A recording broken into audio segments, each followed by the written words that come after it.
Hi everyone, it's Joshua. Hope you guys are doing well. It's a beautiful Sunday today. I'm going to brunch later, so I'm very excited. But I thought I'd come on here really fast and do a quick project share for this. I joined a bee themed swap recently, honeybees, and I did not have one single piece of paper or ephemera or embellishment or accessory or anything with bees on it at all, except for this one stamp that I got from AliExpress, which got a lot of mileage because this was literally the only thing I had. So I thought I would like challenge myself and think outside the box and try to go for more like motifs and symbolism and, you know, puns and things like that.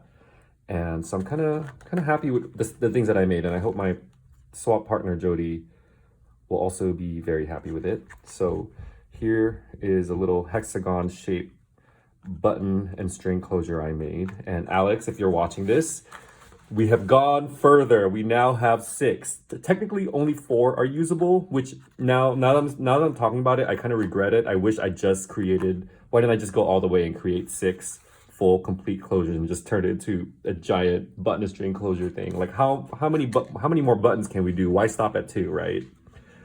But yeah, I used paper from this glitter paper is glitter scrapbook paper from Recollections Michaels, and I used the stamp to stamp 2 of them with the bee and black ink, and the other 4 I used brads that had letters on them, and I was debating between doing like BEES, but then I was like, you know, like it's not really like an easy way of reading it, so I was just like, let me do like Bzzz. So BZ. I thought that was kind of cute-ish, and I did not have any bee related charms, so I just used a heart key that I had, and it goes in this little slot when you're not using it, so you don't lose it. And this paper itself is from the envelope itself. I use paper from one of my favorite pads of all time. It's the one from Hobby Lobby. It's made of craft paper and it's just really nice. You know what? Let me get it. Every time I share things I made using this paper, I have to share this paper because it is probably my favorite pad of paper of all time, and that includes like all the Tim Holtz one and everything. It's from the Paper Studio from Hobby Lobby. It's $22, but I'm pretty sure it frequently goes on sale for like half off. So I got this for $11, which is such a steal for 60 sheets of 20 designs. And it's like this really nice craft cardstock, almost not cardstock, like just really heavy cardboard paper, and every page is just so nice and usable and just perfect for whatever project you want to do. Like look at this like collage strip that they did, and some have like this there's random pages with like glitter on it, and others that have like nice embossing, like this black embossing on it, which I think is so amazing. And yeah, I've used like I think like maybe 8 sheets from this for different things, and I'm happy with it every single time. Look at this, look how cool that is. And I think it's such a great value, honestly. Look how thick that is for 60 pages. That's pretty amazing. So yeah, go Hobby Lobby, get that. So yeah, that's where this paper is from, because this is like sort of like, I guess to me it represents the black of like a bumblebee's body, like the black and the gold. It's more like a symbolism and a motif than actual bees. And I hope my partner will appreciate that, because I really did not have any bee items, and I didn't want to like print out. Well, first of all, I don't have a printer, and so I didn't want to just it would not have been easy for me to print out like bee related things, and I really wanted to take up the challenge and see how far I could go. So this is the inside. Here you can see the button closures, and I created a mini collage here using scrap papers. Oh, speaking of scrap, let me since I have this here.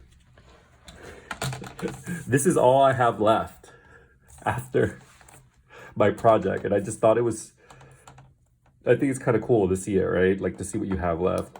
This I definitely want to keep and use again, but the rest I might just recycle or toss because I don't want to keep accumulating things. But I just thought this is kind of cool to see the things that I have left after a project.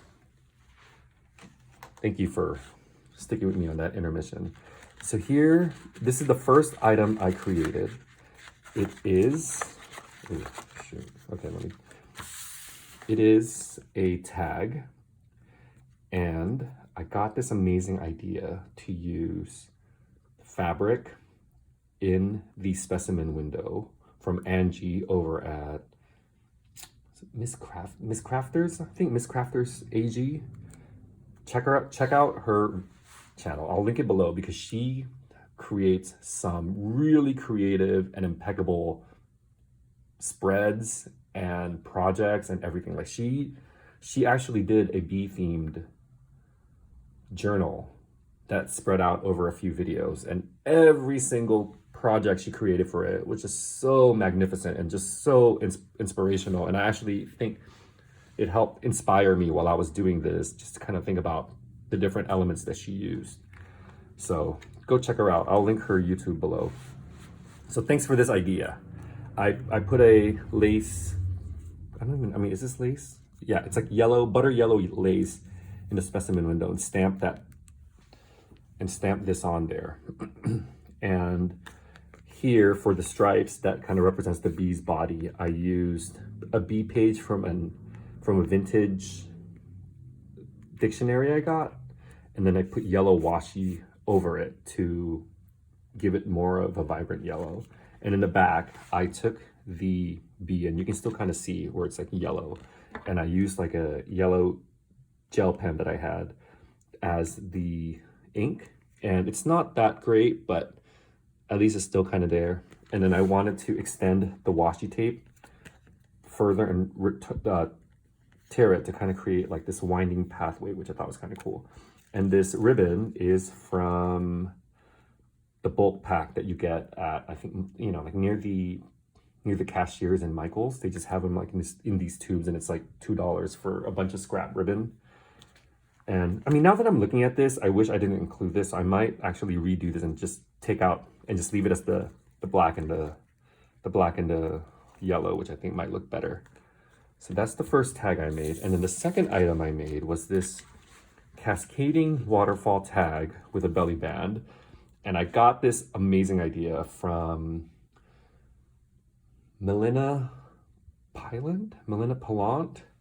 I don't know how to say her last name, but she also has constantly amazing videos with great ideas. And I saw her doing this and it was, hers was like a vintage floral theme, but I thought that the stripe it ended up creating was perfect for the bumblebee motif.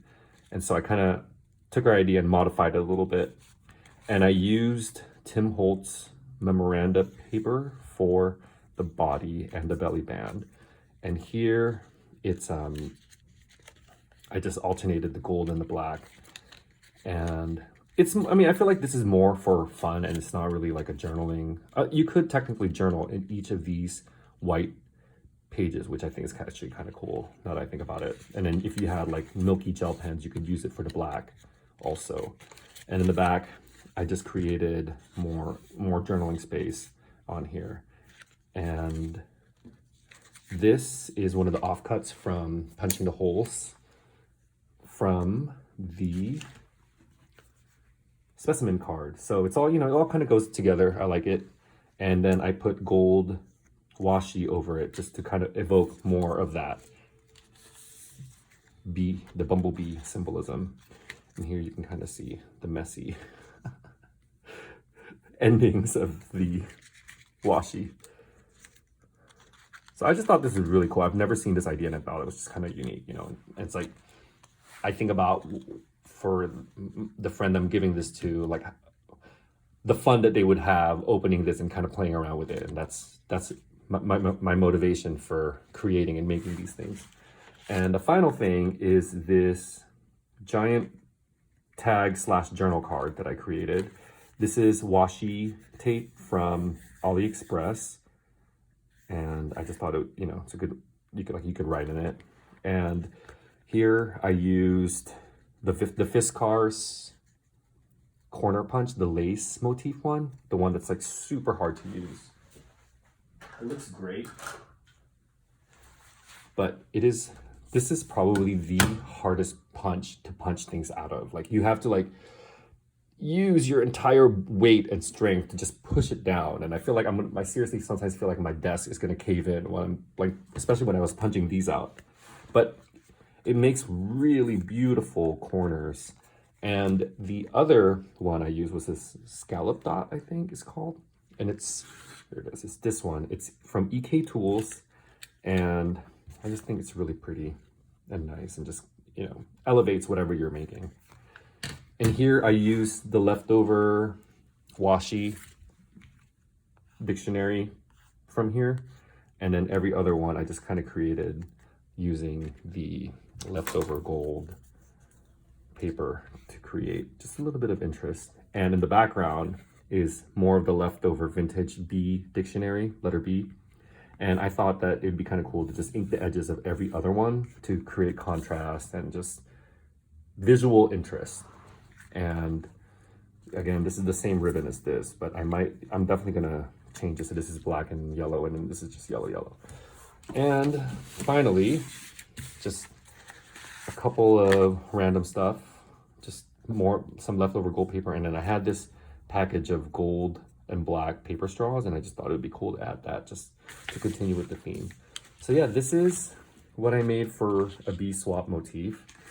It's kind of like a little out there, but I think it's kind of cool just because it still evokes, to me, it still evokes the visual of bees, but in a more, I don't know, symbolic and maybe modern way.